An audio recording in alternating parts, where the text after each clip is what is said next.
कैसा हो अगर आपको पता चले कि अगले 24 घंटों के अंदर धरती पर एस्टेरॉइड्स गिरने वाले हैं और पूरी इंसानियत तबाही का मंजर देखने वाली है। कुछ ऐसा ही होगा हमारी आज की कहानी में। कहानी की शुरुआत में हम देखते हैं इंसानों ने एक ऐसी तकनीक इजाद कर ली है जिसकी मदद से किसी भी इंसान की सारी मेमोरीज और उसके ब्रेन डेटा को एक ड्राइव में स्टोर किया जा सकता है और किसी भी इंसान के मर जाने के बाद भी उसे एक कंप्यूटर के अंदर जिंदा रखा जा सकता है जो एक डिजिटल इंसान की तरह होगा। अब इन सभी चीजों से नजर हटाएं तो हम देखते हैं ये साल है 2044। दिन पे दिन सूरज की बढ़ती ग्रेविटी की वजह से धरती सूरज के पास जाती जा रही है। कई जंगल सूख चुके हैं और जानवरों की कई प्रजातियां विलुप्त हो चुकी हैं।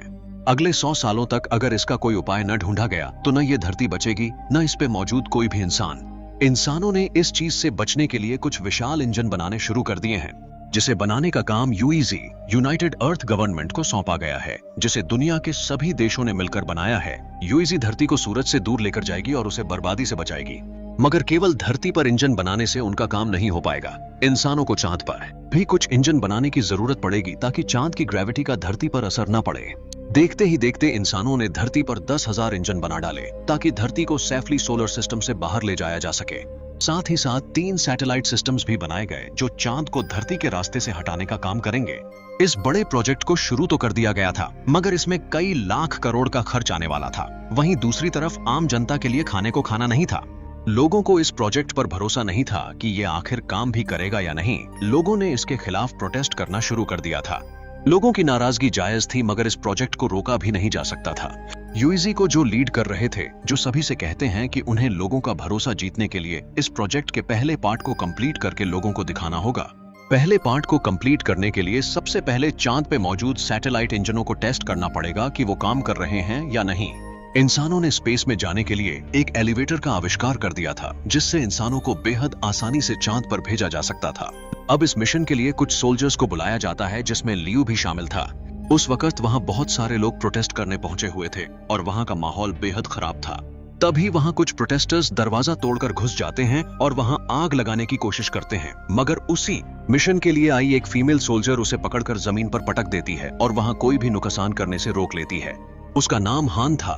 उसे देखकर लियू बेहद इंप्रेस हो जाता है और उससे शादी करने के सपने देखने लगता है।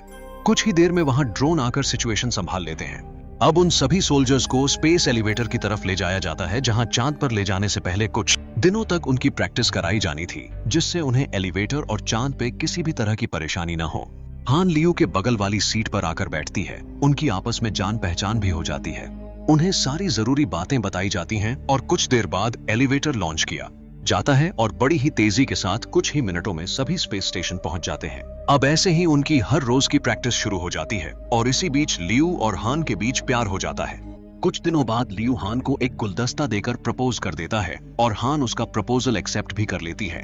मगर तभी वहां चीजें अजीब बर्ताव करना शुरू कर देती हैं। दरवाजे खुद ब खुद बंद हो जाते हैं। तभी अचानक से वहां मौजूद सारे ड्रोन एक्टिवेट हो जाते हैं।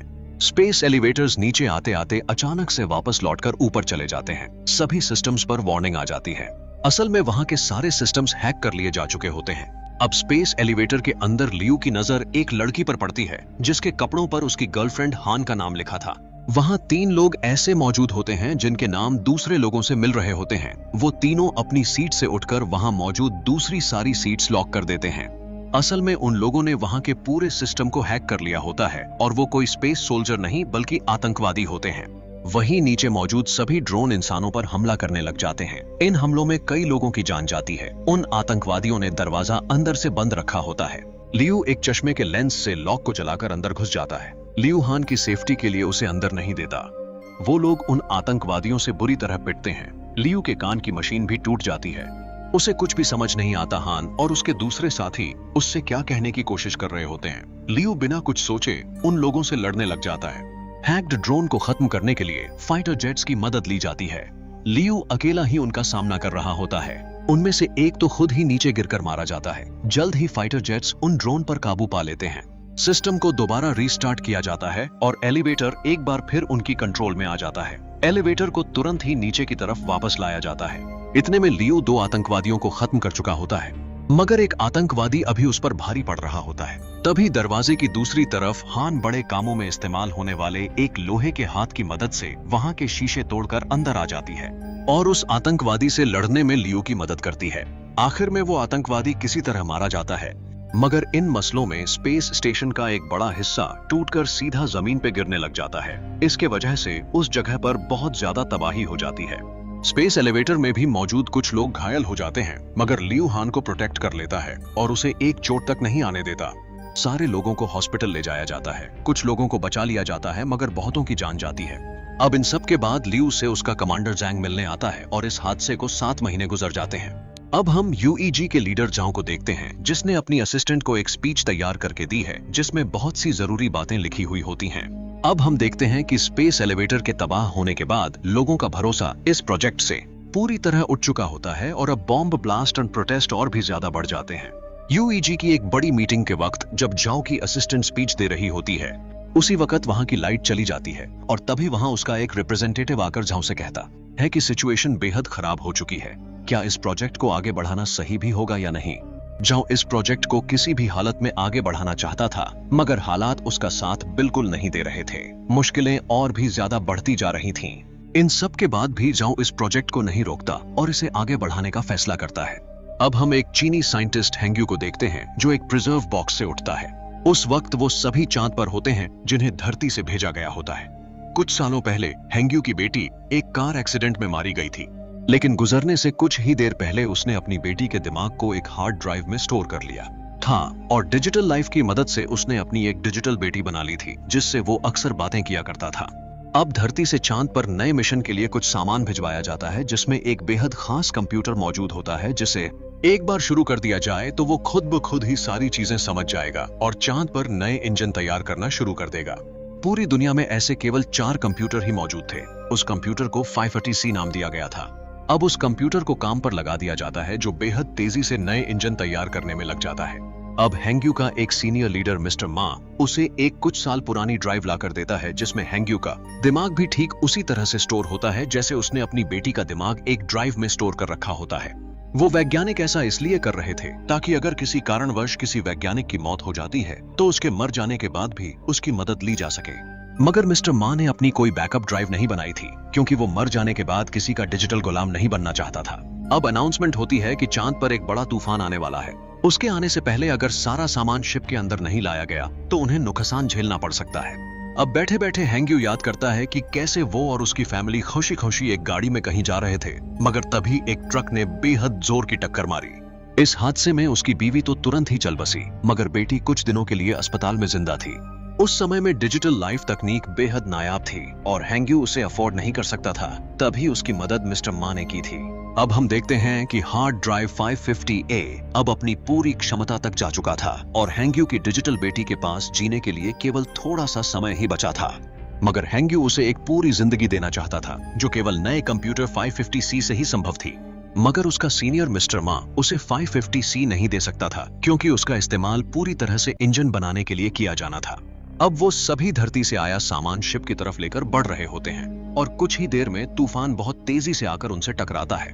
वो लोग बहुत कोशिश करते हैं मगर उनका थोड़ा बहुत नुकसान हो ही जाता है। स्पेसशिप के अंदर आकर उनका दम घुटने लग जाता है, मगर किसी तरह उन सभी की जान बच जाती है। अब उस तूफान में वो लोग नए कंप्यूटर 550C को नहीं बचा पाते और अगले 3 दिनों में इंजन की टेस्टिंग होने वाली होती है। हेंग्यू उन सब से कहता है कि उसके पास एक 550A कंप्यूटर मौजूद है जिसे वो लोग काम पर लगा सकते हैं, मगर हेंग्यू की एक शर्त थी कि वो 550A की डेवलपमेंट में अपने सीनियर मिस्टर मा के साथ जाना चाहता था। अब कोई दूसरा ऑप्शन न होने के कारण मिस्टर मा उसकी बात मान लेता है। 550A कंप्यूटर को इंजन से जोड़ा जाता है। कुछ देर बाद कंप्यूटर को शुरू कर दिया जाता है और फिर एक खतरनाक रोशनी के साथ इंजन शुरू हो जाता है। ये इंजन चांद को कुछ सेंटीमीटर तक सरका देती है। अब वो लोग धरती पे भी मौजूद एक इंजन चालू करते हैं जो एक भयानक शॉक वेव के साथ शुरू होता है और धरती को अपनी जगह से सरका देता है। ये देखकर सभी को अंदाजा हो जाता है कि उनका मिशन बेकार नहीं जा रहा। जनता भी उन पर भरोसा करने लग जाती है और इसी खास मौके पर लियू हां को एक रिंग देकर शादी फिक्स कर लेता है और कुछ ही दिनों में उनकी शादी हो जाती है। अब इंजन बनाने का काम बेहद तेजी से आगे बढ़ने लगता है।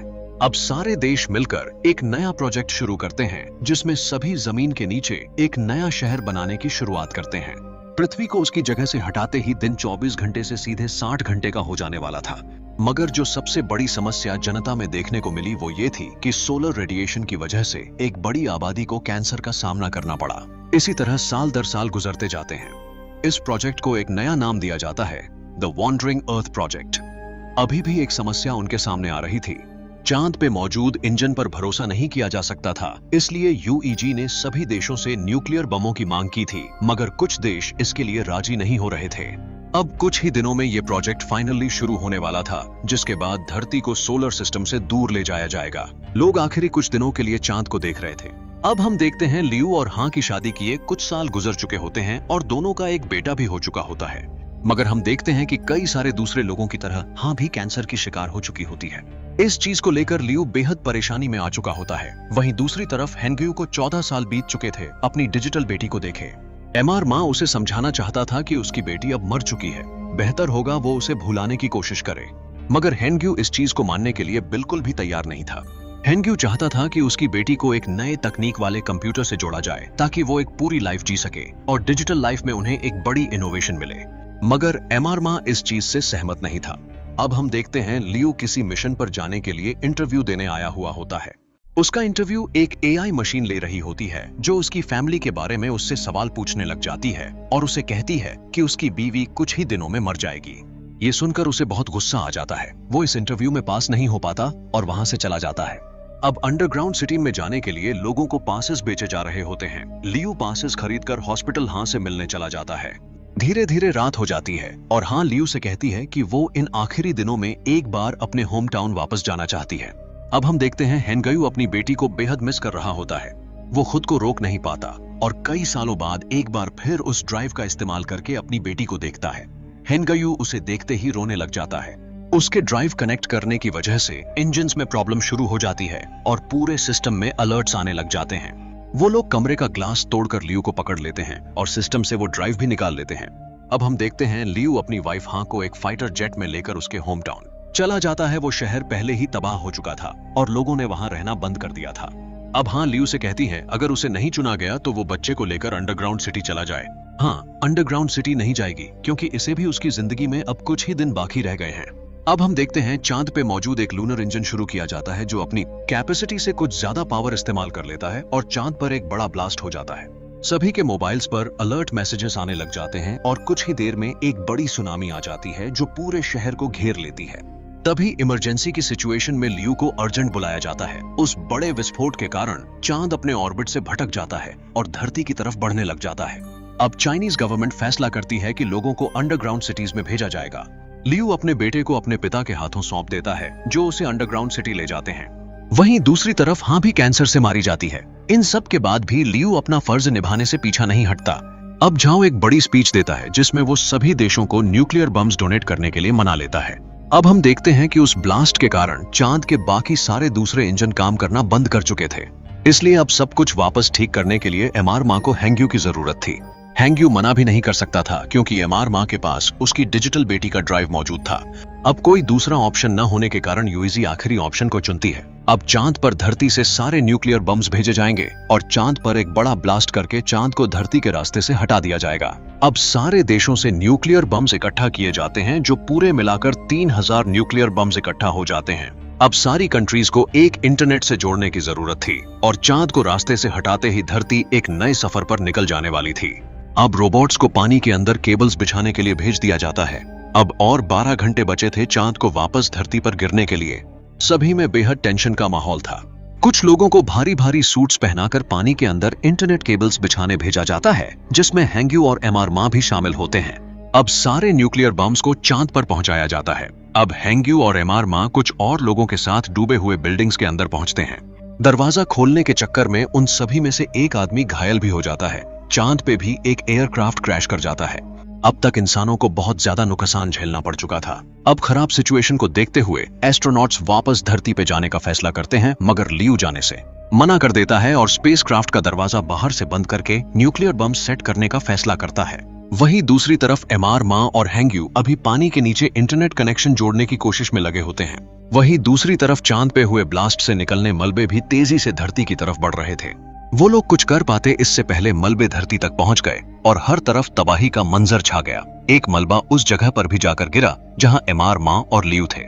उस झटके के कारण वहां की दीवारें टूट गईं और अंदर पानी भरने लगा। अब तेजी से भरते पानी को देखते हुए एमआर, मां जीने की उम्मीद छोड़ देता है और आखिरी बचे पासवर्ड्स को लियू को पकड़ाकर बचा हुआ काम पूरा करने को कहता है। अब चांद के मलबे लगातार धरती पे गिर रहे थे। उन लोगों को कम से कम 8 महीने का वक्त चाहिए था इस काम को पूरा करने के लिए, मगर केवल 12 घंटे ही बचे थे चांद को धरती से टकराने में। अब एक ऑफिसर एक आखिरी प्लान लेकर आता है। इस प्लान में वो कुछ लोगों को चांद पर भेजेंगे जो मैन्युअली न्यूक्लियर बम्स को एक्टिवेट करेंगे और कुछ लोगों की कुर्बानी के साथ धरती और इंसान दोनों बच जाएंगे। इस ऑपरेशन के लिए पूरे 300 लोगों की जरूरत थी। सभी में से कुछ जवान सोल्जर्स इस मिशन पर जाने के लिए तैयार हो जाते हैं, मगर तभी जैंग आगे आता है और 50 साल से ऊपर के हर एक सोल्जर को आगे आने को कहता है। ऐसे ही कुछ ही देर में 300 लोग एकत्र हो जाते हैं। अब उन 300 लोगों को स्पेसक्राफ्ट के सहारे चांद पर भेज दिया जाता है। वहीं दूसरी तरफ हैंग्यू अभी इंटरनेट कनेक्शन जोड़ने की कोशिश कर रहा था। चांद पर पहुंचकर जैंग अपने जूनियर लियू से मिलता है। जैंग लियू को चांद पे पड़ा एक रशियन कैप्सूल स्पेसक्राफ्ट लेकर वापस धरती की तरफ लौटने को कहता है, क्योंकि वो अभी इंसानों के काम आ सकता था। लियू उस कैप्सूल को लेकर वापस धरती की तरफ लौट जाता है। अब सारी कंट्रीज के नेटवर्क ऑनलाइन आ चुके थे, मगर चाइना का नेटवर्क अभी कनेक्टेड नहीं था। अब हैंग्यू जिस बिल्डिंग में मौजूद था वहां बहुत तेजी से पानी भरता जा रहा था। अब आखिरी में हैंग्यू कंप्यूटर से खुद का और अपनी बेटी का ड्राइव जोड़ देता है। अब न्यूक्लियर बॉम्ब्स को ब्लास्ट होने में 30 मिनट का समय बाकी था। अब न्यूक्लियर बॉम्ब्स को चांद पर ब्लास्ट कर दिया जाता है, जिससे चांद पूरी तरह तबाह होकर धरती के रास्ते से हट जाता है। अब धरती के इंजन्स को शुरू करने के लिए इंटरनेट कनेक्शंस की जरूरत थी। अब पानी में डूबता डूबता हैंग्यू अपनी बेटी को कुछ पासवर्ड्स दिखा जाता है जो उसे याद रह जाता है, क्योंकि वो एक मशीन थी। पूरी दुनिया के लोग बेहद डर चुके थे। अब मरने के बाद हैंग्यू खुद को उसी मशीन में पाता है जहां उसकी बेटी थी। ये सब उस ड्राइव की वजह से हुआ था जो हैंग्यू ने मरने से पहले कंप्यूटर में लगा दिया था। अब अपना बचा हुआ काम हैंग्यू उस डिजिटल दुनिया में रखे एक छोटे कंप्यूटर से पूरा करता है। अब फाइनली पूरी दुनिया का इंटरनेट आपस में कनेक्टेड होता है और इंजन्स को शुरू कर दिया जाता है। अब धरती सोलर सिस्टम से बाहर चली जाती है और कुछ दिनों में सब कुछ वापस ठीक हो जाता है। झाओ रिटायर हो जाता है और उसकी कुर्सी उसकी असिस्टेंट संभाल लेती है। अब साल 2075 आ चुका था। इंसान वापस पहले की तरह धरती पर रहने लगे थे। हमारी कहानी यहीं खत्म हुई। जाते जाते हमारे चैनल को सब्सक्राइब करना बिल्कुल भी ना भूलें।